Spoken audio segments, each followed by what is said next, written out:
અને ફોન લાગ્યા પછી લાઈટ થડકો ગઈ, ક્યાં ગયા હતા? તમારો અવાજ નથી આપણે ત્યાં હું મને કે હક મળતું નથી. હોય કે તમને હક મળી જાય, મને આવવા દો ત્યાં.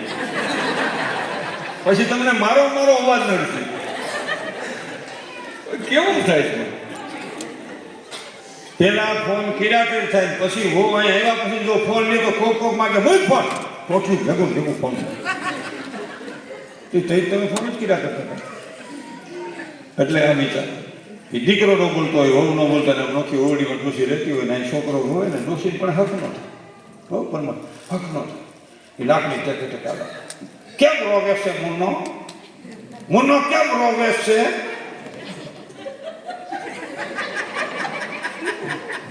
ત્યાં તો પેલી વહુને એમ થાય કે કેમ રોવે, આમ રોવે એમ છે તો બોલા તૂટી જાય, છોકરાને પાછું મારે. એટલે મારે ને એટલે ડોસી ખીજાની એના હાથમાં થઈ ગઈ.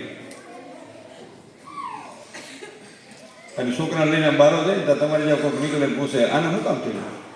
બહુ નથી બોલતી, છોકરો નથી બોલતો, નાખની હેઠું કંઈ ડોસી ખીજાય. મારા મુનો છે, મારા દીકરો વ્યાજ છે, વ્યાજ મુલગા મૂડ્યા પછી વ્યાજમાં શું આટા મારો? મુલગા લઈ ગયો પાર્ટી ડાવું. પણ તો જે વ્યાજે પૈસા દેતા હોય ને એને મુલગાની કિંમત જ ન ઉપલું ઇન્ટરેસ્ટ લાવો. એક વાગી ગયો, હવે આજનું હાલે કાંઈ.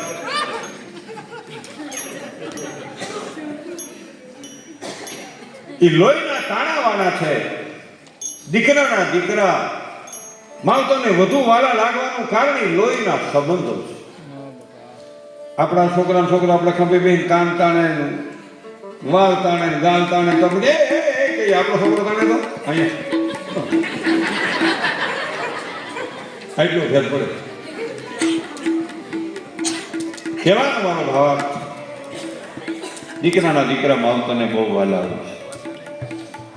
અને એમાં વળી હાલતા છે દરિયાનો કાંઠો આવ્યો, પાછી ડોસી ઉભી રહી ત્યાં ઉલા કેલા આને ગાડેમાંથી હોય તો સારું, તો દરિયો ભાળી ગઈ, હવે પડશે આ વહી જા પાછી આને અડે કોણ?